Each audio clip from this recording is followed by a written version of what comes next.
We don't just talk on our page because we feel like talking. We talk because we've gotten facts and we've gotten something to say that will benefit humanity. When we were discussing the issue of men, we said most of our okunrin wọn kì í train wọn. And the truth remains that society tá ń gbé yìí wọn train àwọn ọkùnrin. Hardly lẹ fi máa rí inú family kan tí wọ́n sọ pé ó yá ìwọ ọkùnrin ó yá lọ fọbọ́ lọ gbálẹ̀ lọ tún lè ṣe lọ ṣe domestic or house chores. Àwọn ọkùnrin ò kì í ṣe. Ọkùnrin míì gan empty brain ni tó sì ti dàgbà tí ò lẹ́kọ̀ọ́ kankan, kò lẹ́kọ̀ọ́ ìtọ́jú obìnrin, kò lẹ́kọ̀ọ́ ọmọ obìnrin nínú dùn, kò ní ẹ̀kọ́ kankan lẹ́yìn kó sùn kó jí kó gapá kó gbéraga. Torí ẹ̀ la ṣe ń sọ fún àwọn obìnrin pé ọkùnrin tí ò bá ti níwà bó ṣe máa gbé ìgbésí ayé ẹ̀ lọ nìyẹn títí ayérayé àìnípẹ̀kun kò lè change. Because àwọn ọkùnrin máa ń ní ìgbéraga, wọ́n máa ń ní pride. No matter who a man is, whether he's an house boy, whether he's a slave or whatever, kò sí tọkùnrin lè jẹ́ láyé yìí, pride wọn máa ń wà fún wọn. Ìlà fi ń sọ wípé kí ìwọ obìnrin kó la ojú ẹ̀ dáadáa. Ọkùnrin míì kò ní value kankan tó rí nínú ìgbésí ayé obìnrin ju òbò lọ. And again tó bá ti ń fẹ́ ọkùnrin tó jẹ́ pé mommy's boy ni òun àti ìyá ẹ̀ náà jọ máa ń sọ̀rọ̀, kò sí nǹkan kan tó lè ṣe irú tó lè ṣe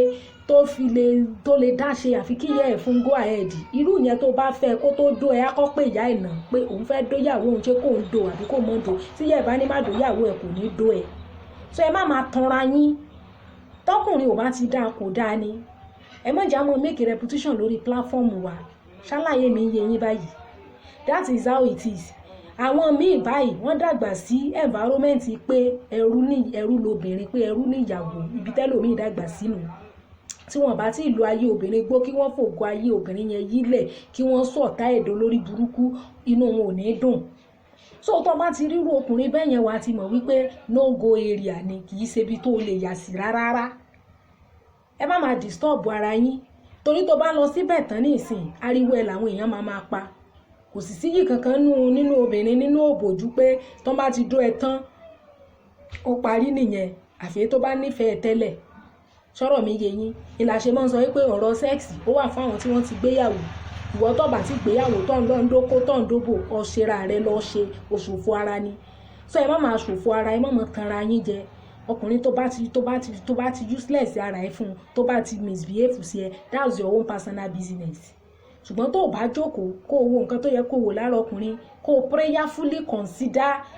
his character, his ways and everything. Tó bá ti lè tẹrí gbanú ilé ẹ̀ báyìí, gbogbo ohun tójú rẹ̀ bá rí ó faramọ́ ni. Àwọn ọkùnrin míì wà tó ṣe wípé àti fún obìnrin ní 1 naira báyìí ó ní wọn lára gogogo, wọ́n mọ̀ rò ní sá pé àdúró owó ìlà wọn kó kalẹ̀.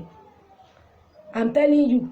tí irú wọn dẹ̀ màmá irú wọn báyìí tóbìnrin bá ṣe ọbẹ̀ wọ́n jókòó wọ́n jẹ wọ́n yò wọ́n sò fúkẹ̀, wọ́n ní béèrè pé bolobìnrin ti rówó ọbẹ̀ tó sè.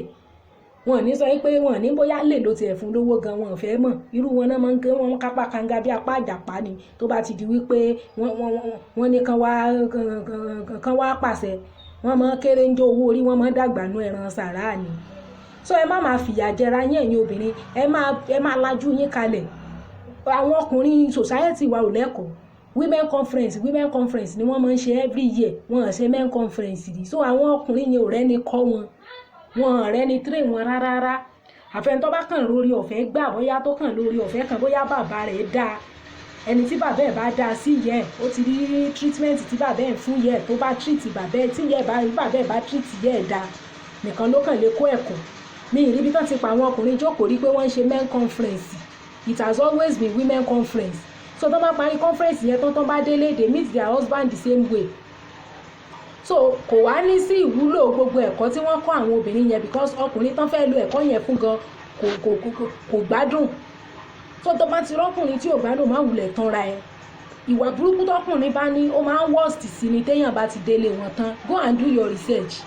Kò dìgbà tí nǹkan bá ṣẹlẹ̀ síyàn kéyìn ò tó kọ́ ẹ̀kọ́. Sọ̀rọ̀ mi yé ẹ báyìí ní ìsìn, má tanra ẹ. Tó bá ti lọ́kùnrin tó yẹ pé kò sí nǹkan tó mọ̀ lẹ́yìn òbò, kò sí nǹkan kan, kò ní bẹ́ẹ̀ pílánù bí ìgbésí ayé rẹ̀ bí ó ṣe dáa àfi bí ó ṣe dó ọ sáá ni. Tó bá délé rẹ̀ náà ọmọ pamọ́jọ ni. Wàá rí pé àwọn tó yẹ ọkọ wọn wà responsible yẹn ọmọ wọn máa ń pọ̀. àwọn society ó wà mọ́ bí léèrè pé ńgbà tó mọ̀ pọkọ òun ò wà responsible kí lé tó bímọ tó pọ̀ fún ẹ mọ̀ sọ bẹ́ẹ̀ o èèyàn ò lè rí wọn bú o àwọn ọkùnrin tí wọ́n wà responsible yẹn wọ́n máa ń fúngun mọ́bìnrin ni tóbìnrin gan bá lòun ò fẹ́ lóyún mọ́ irú wọn náà máa ń na obìnrin wọ́n á nà án wọ́n á ní lára wọ́n á rí wípé àwọn frustrate ẹ̀ títí tí wọ́n fi ṣe bí ẹ fẹ́ rèpù ẹ̀ tí ó tún fi lóyún ẹlẹ́ẹ̀kẹjọ ṣóyẹ yín báyìí ní ìsìn sọ ọkùnrin tí ò bá ti dá ò dá ní ẹ má tanra yín mo dẹ̀ ti sọ fẹ́yìn ọkùnrin tẹ́ bá ti mọ̀ pé ètò gbangba sùn lọ́yẹ́ kò sí nǹkan míì tẹ́ fi ń jọ́kùnrin lẹ́yìn oko ẹ̀ ní nǹkan míì doko lọ ẹ má wulẹ̀ fẹ́ ìyàwó tẹ́ ẹ̀ bá ní ọgbọ́n ìtọ́jú obìnrin ọgbọ́n ìkẹ́ obìnrin sọ̀rọ̀ mi yé yín báyìí ẹ má wulẹ̀ fẹ́ obìnrin sínú kọ́nà yàrá kẹ́ wá mọ̀ hùwà burúkú oko yín tó máa ń le láràárọ̀ yẹn responsibility ni èèyàn kan ló máa ń pòwe pé tí ẹni ọkùnrin tó kọ́ ẹ̀ bá ti ń le ọwọ́ ẹ̀ náà gbọ́dọ̀ máa le omi ìpè tó kọ́ ẹ̀ bá ti ń le o gbọ́dọ̀ múra ṣiṣẹ́ toró kọ́ ẹ̀ tó ń le yẹn responsibility ni o ò lè máa donate spam kó máa donate spam lójoojúmọ́ káàkiri ilẹ̀ and you are not ready to be responsible ọkùnrin tó kọ́ ẹ̀ bá ti ń le ọwọ́ ẹ̀ gbọ́dọ̀ máa le ni o lè wá kó fẹ́yàwó kó mọ̀ hùwà burúkú ìmí a máa báyàwó ẹ̀ sọ̀rọ̀ bí ẹni pé ọmọ rẹ̀ ni obìnrin tó ti bàlágà kó tó fẹ́ o lè máa sọ fún pé kó gbẹ́nu ẹ̀ sọ́hùn ṣó ti ń yé ní ìsìn gbogbo àwọn wickedness tẹ́ ń kọ́ àwọn obìnrin ìjẹ́ bá darúgbó lẹ́jìyà rẹ̀ ọlọ́run gbọ́ ńlẹ̀ ṣe máa ń ráwọn obìnrin míì tí wọ́n máa ń brutal mọ́ àwọn ọkọ wọn tí wọ́n bá ti darúgbó kì í ṣẹ̀bi àwọn obìnrin yẹn ń gbà mí ìgbà tí bàbá yẹn wà ń sàn gbòde ìwà burúkú ló wù sí wọn sọ ẹ̀yin obìnrin ẹ máa lajú yín lẹ̀ ọkùnrin tí wàá rí ò bá ti dá ẹjọ́ mọ́ bá tiẹ̀ lọ bá a fẹ́ bá a kọ̀ kí ṣe gbogbo obìnrin ní ọ̀mà rí kí ṣe gbogbo ọkùnrin náà ní ọ̀mà rí so ẹ má jà mọ́ fọ́ọ̀sì ara wa ọlọ́run ní ká kẹ́ obìnrin ká ṣe àkẹ́kẹ́ fún obìnrin ni obìnrin ń ṣe ntẹ̀yàn fi ń nulẹ̀ obìnrin ń ṣe ntẹ̀yàn ń fìyà jẹ ṣóyé wa báyìí náà ẹ̀sìn torọ́kùnrin mi ò mọ̀ jòbó lọ yí ìtọ́jú kò ní ṣe yí oyún bẹ́ẹ̀ bóyá ẹlòmíì ìyàwó ẹ̀ bá lóyún báyìí náírà kan kò ní fi kalẹ̀ fáńtínáńtà yóò mọ kápá kanga bí apá ìjàpá kiri ni kò sì sí tó wúlò fún gbogbo ẹ̀yin ìyàwó létọ́kọ yóò ìfún lówó ẹ̀yin náà mọ̀ ṣe bẹ̀ fún ọjẹ́ mọ́ bí wọ́n bá dé kí wọ́n mọ̀ láàyè ṣóyé báyìí náà ẹ̀sìn tòrán tí wọ́n ń kówó fún ta wọ́n ń dọ̀bálẹ̀ kówó fún ọ̀yàn òní ẹ̀rẹ́ dọ̀bálẹ̀ kówó fún èèyàn ń ta àti kówó lẹ́ǹlé yóò dogun ibẹ̀ bá délé náà lejò máa sábà lórí owó yín wọ́n tó bá ti mọ̀ pé ejò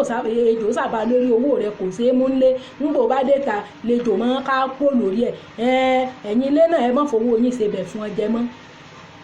torí gbogbo ìtẹ́ ìṣe náà ẹ̀sán ẹ̀ mọ̀ ń ṣe dọjọ́ ọgbà tí wọ́n bá darúgbó tẹ́ bá fìyà jẹ́ ni ọlọ́run ò sì fẹ́ gbogbo yẹn ọlọ́run ò fẹ́ so ó bẹ́tà kéèyàn kékeré tètè ṣẹ̀tún téèyàn ṣẹ̀tún ju pé kọ́ ẹ̀ wá máa lífù pẹ̀lú bítánẹ́ẹ̀sì lọ wo obìnrin tó bá ti mọ̀ pé wọ́n ń fìyà jẹ́ ọ̀ṣẹ̀ṣẹ̀ explain mind yẹ let your mind be explain your mind let him know pé inú ẹ̀ ò dùn sí gbogbo wà tó ń wù sí ẹ torí ìtẹ́ ni ó máa ṣéjọ yóò jìyà rẹ̀ ọlọ́run ò fẹ́ o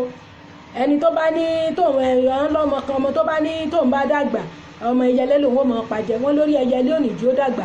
tó bá nígbà tó bá dàgbà ló fìyà jẹ tọ́lọ́run bá ní ìwọ lọ kọ̀ọ̀kan kú ń kọ́ ẹnìkan tó lè mọ́ rọrùn wọ̀ nítorí bítánẹ́ẹ̀sì ọkàn